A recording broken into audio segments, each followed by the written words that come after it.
श्री आलोक आशीष पटेल जी, voter अधिकार यात्रा का कारण क्या है कि बिहार को आगे बढ़ाने वाला नेता आपके नजर में कौन है? वीआईपी पार्टी को पूरे बिहार में कितनी सीटें मिलनी चाहिए? नमस्कार दोस्तों, देखिए आज हम आए हैं बैकुंठपुर विधानसभा क्षेत्र के सुपौली पंचायत है जो कि वीआईपी पार्टी के उपाध्यक्ष है श्री आलोक आशीष पटेल जी। आज उनसे हम कुछ जवाब सवाल करते हैं कुछ राजनीतिक पे। तो चलिए, अब भैया आपका स्वागत है। सबसे पहले अभिषेक जी, आपके चैनल से देख रहे जितने भी हमारे शुभचिंतक हैं और आपसे जुड़े हुए जितने हमारे साथी हैं, सभी को धन्यवाद है, प्रणाम है, सलाम है जी। बहुत बहुत धन्यवाद भैया आपका। देखिए, मुझे कुछ आपसे जानकारी लेना है और ये भी दर्शकों को बताना भी है आपको कि 29 अगस्त को वोटर अधिकार यात्रा का कारण क्या है। देखिए, आप तो सोशल मीडिया के माध्यम से आप ही नहीं पूरे बिहार के साथी और देश के साथी देख रहे हैं कि वोटर अधिकार यात्रा जो है सासाराम से प्रारंभ हुआ है और 29 अगस्त को गोपालगंज में वोटर अधिकार यात्रा जो है पहुंच रहा है जी। आपको एक चीज बता देना चाहते हैं कि वोटर अधिकार यात्रा में आदरणीय श्री मुकेश सहनी जी जो वीआईपी पार्टी के सुप्रीमो हैं, उनके साथ और सांसद में नेता प्रतिपक्ष श्री राहुल गांधी जी और बिहार के विधानसभा के नेता प्रतिपक्ष आदरणीय श्री तेजस्वी प्रसाद यादव जी का आगमन गोपालगंज जिला मुख्यालय में हो रहा है। वोटर अधिकार यात्रा जी इसलिए निकाला गया है कि आप से कुछ दिन पहले आपने देखा कि लोकसभा का चुनाव हुआ और लोकसभा में हमने भी अपना मताधिकार दिया, आपने भी अपना मताधिकार दिया और सभी लोगों ने अपना अपना मताधिकार का प्रयोग किया। तो उस समय जो है हम लोगों ने सांसद चुनने का काम किया। उस समय जो है किसी भी प्रकार की जो है समस्या न देश के सरकार को न बिहार की सरकार को थी, ना कोई दिक्कत थी। अच्छा, नहीं, इस पे एक और बात है। ठीक है, तो अब तो आप लोगों को खुशी होना चाहिए कि वो तो उनका भी तो वोट कम हो रहा है।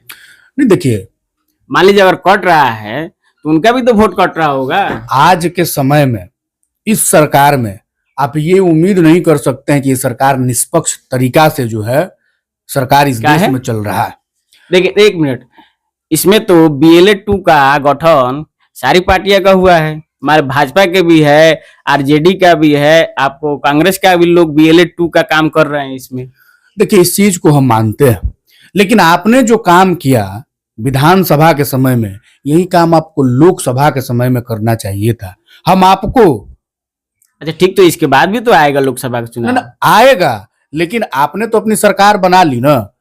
ये चीज जो है आपको लोकसभा से पहले करना चाहिए था। सांसद का जब हमने चुनाव में अपने मताधिकार का प्रयोग किया तो उस समय आपको कोई दिक्कत नहीं था, आपने उस समय कोई नियम नहीं लगाया। और अभी के समय में जो विधानसभा का चुनाव चल रहा है, इसमें आप बैकुंठपुर के ही लोगों से आप पूछ रहे हैं कि आप अपना दस्तावेज दीजिए, आप अपना डॉक्यूमेंट दीजिए कि आप बैकुंठपुर के निवासी हैं कि नहीं हैं। तो यही चीज आप सांसद वाले समय में पूछ लेते। अगर आप इतना इस समय तो वो भी तो चुनाव लड़ रहे हैं, लेकिन सरकार हमारी नहीं ना है, सरकार तो उनकी है। आप देखते हैं कि साला कभी ईवीएम हैक हो जाता है, कभी कुछ हो जाता है। इसका तो प्रमाण अभी तक कोई नहीं दिया है ना। दिया नहीं है, लेकिन आप सोशल मीडिया पे देख रहे हैं ना, तरह तरह जगह हर जगह जो है वीडियो वायरल होता है। आज के समय में एक वीडियो तो बहुत चलता है सोशल मीडिया। आज के समय में आप चुनाव आयोग को चुनाव आयोग नहीं कह सकते हैं, आप उसको मोदी आयोग कह सकते हैं। आज देश में यह स्थिति हो गई है कि सीबीआई से लेके ईडी से लेके हर जो इस देश की महत्वपूर्ण संस्थाएं हैं वो निष्पक्ष काम नहीं कर रही है। इसमें कोई शक नहीं है। आप हमसे नहीं, आप पूरे देश की जनता से, बिहार की जनता से आप पूछ सकते हैं कि आज देश की क्या स्थिति है।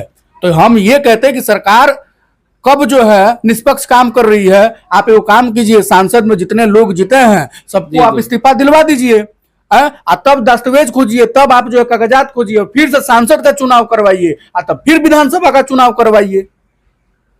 तो 2029 में तो आएगा ना। तो कुछ दिन पहले आपको बीता, जो आपको कानून अभी आपके दिमाग में सूझ गया, ये कानून आपको सांसद वाले ही समय में सूझ जाना चाहिए था। तो आज लोग समय पड़ता है, जैसे जरूरत पड़ता है वैसे कदम आगे लिया जाता है। ठीक है, हम लोग मानते हैं, लेकिन हम लोग को जो समझ बूझ है वो हम आपके बीच में हम अपने बातों को रख रहे हैं। और हमारे पार्टी के नेता पूरे बिहार में दौरा पर निकले हुए हैं और लोगों को पहुंचा रहे हैं, लोगों को बता रहे हैं, जागरूक कर रहे हैं कि भाई आप देखिए हमारे और आपके अधिकार को जो है कैसे सरकार के द्वारा जो है दबाया जा रहा है और हमारे अधिकार को छीना जा रहा है। जी, और आपके लिए दूसरा सवाल ये है कि मान लीजिए कि बिहार को आगे बढ़ाने वाला नेता आपके नजर में कौन है? नीतीश कुमार, मुकेश सहनी, तेजस्वी यादव या प्रशांत किशोर जी? इस पे आपको क्या कहना है? देखिए, नीतीश जी विकास किए हुए हैं, विकास इससे में आप इनकार नहीं कर इसको कैसे हम इनकार कर सकते हैं? नीतीश जी विकास किए हुए हैं, लेकिन अब नीतीश जी का जो समय अब है वो धीरे धीरे जो है अब वो समय नहीं रह गया है। आज के समय में आप देखिए क्राइम कितना हो रहा है। ये क्राइम तो पहले भी होता था ना? पहले होता था, ये चीज हम भी मान रहे हैं, लेकिन उससे ज्यादा आज के समय में क्राइम हो रहा है। हर दिन 9-10 आदमी को जो है गोली मारा जाता है। कोई नेता सेफ नहीं है, वो हम हो चाहे कोई हो, सब अपना जीवन डर डर के जी रहा है? तो देश में और राज्य में देखिए कि क्या स्थिति है। पटना में दिन दहाड़े स्कॉर्पियो से आप देखते हैं कि बंदूक निकाल के जो है गोली चला दिया जाता है और पीछे पीछे आईजी और डीआईजी साहब भी चलते हैं। ये क्या चीज तो उसको आप संरक्षण दे रहे थे क्या? अब संरक्षण दे रहे थे, क्या दे रहे थे वही लोग ना बताएंगे हैं कि पटना उतना जो है बिल्कुल कंजस्टेड एरिया है, पूरा तरह जो है लोग भरा पड़ा हुआ है और हवाई फायरिंग किया जा रहा है। ये वीडियो हमने नहीं, पूरा देश देखा है। हम भी देखे थे। तो वही चीज है जी, तो ठीक है, आपने तो इस पे बहुत अच्छा जवाब दिया। अगर देखिए, एक और सवाल है आपके लिए, अगर आपको वीआईपी पार्टी से टिकट मिलता है तो क्या आप बैकुंठपुर से लड़िएगा कि किसी अन्य क्षेत्र विधानसभा से लड़िएगा? देखिए, वीआईपी पार्टी से चुनाव लड़ने की जो बात है, हाँ बिल्कुल, तो वीआईपी पार्टी का हम ही वीआईपी पार्टी में चुनाव लड़ने के लिए हम ही हकदार नहीं है। पार्टी का हर एक हकदार क्यों नहीं? क्योंकि आप बिहार के उपाध्यक्ष भी हैं। ठीक है, पार्टी के लिए हम संघर्ष कर रहे हैं, मेहनत कर रहे हैं, ये सही बात है, लेकिन चुनाव लड़ना हमारा ही अधिकार नहीं है, पार्टी का एक एक कार्यकर्ता का अधिकार है। और पार्टी के सुप्रीमो आदरणीय श्री मुकेश सहनी जी ये तय करेंगे कि पार्टी के कौन नेता कहां से चुनाव लड़ेंगे। हमें ठीक है, वो हमको हमेशा भरोसा देते आए हैं, हमेशा हमको बोलते आए हैं, हमेशा कहते हैं, वो हम लोग के गार्जियन हैं। तो उनको जहां से इच्छा होगा कि हाँ हमको वो लड़ाना चाहेंगे और हमको लगेगा कि नहीं ये हमारे लिए सेफ जगह है, तो वहां से लड़ेंगे, तय है। जी, बहुत अच्छा जी, आपका जवाब मिला हमको। एक और सवाल है आपके लिए। वीआईपी पार्टी तो महागठबंधन का एक साथी है नहीं, और साथी होने के नाते आपको वीआईपी पार्टी को पूरे बिहार में कितनी सीटें मिलनी चाहिए? इस पे आपको क्या कहना है? देखिए, हमारे आदरणीय नेता जो है क्लियर कर चुके हैं कि वो महागठबंधन से 60 सीटें मांग रहे हैं और इंटरनली बात तो सब कोई देखा है, सबको ही देखा है, तो हमको भी यही जानकारी है। हमारे नेता उसी पे अड़े हैं और पार्टी के कार्यकर्ता का डिमांड है कि 60 सीट जो हमारे आदरणीय नेता मांगे हैं वो तो अपने चीज पर अड़े हैं, लेकिन हमारे पार्टी के एक कार्यकर्ता इस बार बिल्कुल संकल्प ले चुका है मुकेश सहनी जी के लिए कि उनको डिप्टी सीएम हम लोग बनाएंगे। क्यों मुख्यमंत्री नहीं बन सकते हैं? आने वाले समय में मुख्यमंत्री भी बन सकते हैं। 2% 3% वाला लोग अगर मुख्यमंत्री बन सकता है तो 9% 10% 14% वाला मुख्यमंत्री नहीं बन सकता है। अगर बाय द वे अगर सीट आपको कम मिलती है तो? अब ये तो हमारे आदरणीय नेता न तय करेंगे, ये तो उनकी अधिकार क्षेत्र की बात है, उस पर हम कोई टिप्पा टिप्पणी नहीं कर सकते, इसलिए कि पार्टी के तुम सुप्रीमो नहीं है, हम पार्टी के कार्यकर्ता हैं। तो ये हमारे नेता तय करेंगे कि हमको कितना सीट मिलेगा, तो हमको कहाँ रहना है नहीं रहना है। हम पार्टी के सिपाही हैं, हम पार्टी का झंडा ढो रहे हैं। जी, बहुत। तो आपके लिए एक लास्ट सवाल है।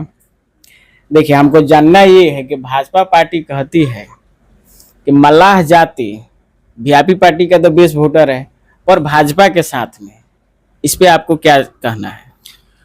देखिए, भाजपा सबसे बड़का झूठा पार्टी है। कैसे आप कह सकते हैं? बता देते ना आपको।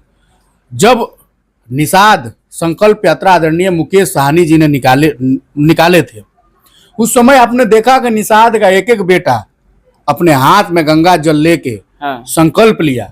अगर भाजपा के साथ में अगर निषाद समाज के लोग होते तो आदरणीय हमारे नेता मुकेश सहनी जी ने अपना ताकत बोचहा में दिखाया। अच्छा, नहीं, भाजपा तो कहती है मुकेश सहनी को हम ही नेता बनाए हैं। अरे कहती है भाजपा तो सबको नेता बनाती है, किसको नहीं कहती है। मुकेश जी नेता अपने दम पे हैं। मुकेश जी आज अपने पैरों पे पूरे बिहार घूम रहे हैं और मजबूती से निषाद समाज उनके साथ खड़ा है। क्या है, भाजपा के पास भी तो हरीश सहनी है। मुकेश सहनी जी के डर से हरीश सहनी जी को और राजभूषण चौधरी जी को सरकार में और कैबिनेट में जो है मंत्री बनाया गया है, और हरीश सहनी जिनका आप नाम ले रहे हैं और राजभूषण चौधरी जी, ये सब मुकेश सहनी जी के पार्टी का प्रोडक्ट है लोग, यही हरीश सहनी जी। आप जाके जब देखिएगा सोशल मीडिया पे तो मुकेश जी के सामने शपथ पत्र जो है पढ़ रहे हैं। ये वीडियो सब लोगों ने देखा था। अच्छा, नहीं तो बैकुंठपुर में भी तो आपको सिधवलिया प्रखंड के सहनी को बनाया गया है विसूत्री अध्यक्ष। चलिए, उनको शुभकामना है। सहनी समाज को आगे बढ़ाने के काम कर रही है ना भाजपा, उनको शुभकामना है। लेकिन हम आपको यही बता देते हैं कि निषाद समाज मुकेश सहनी जी को अपना भगवान मानता है, और जो सहनी समाज में जो अपने आप को बड़ा नेता बन रहे हैं, तो हम उनको चैलेंज करते हैं कि एक दिन आप हाथ उठा के कहीं ग्राउंड में सभा हो, हाथ उठा के निषाद समाज से पूछा जाएगा कि हाँ भाई, आपके सभा में निषाद समाज कितना मौजूद है, और आदरणीय मुकेश सहनी जी के सभा में कितना निषाद समाज मौजूद है। आप कहीं पूरे बिहार में नहीं, बैकुंठपुर की हम बात कर रहे हैं, किसी ग्राउंड को आप चुनिए और बुलाइए आप अपने हरीश सहनी जी को, ठीक है ना। और हम बुलाते हैं अपने नेता आदरणीय श्री मुकेश सहनी जी को, और एक ही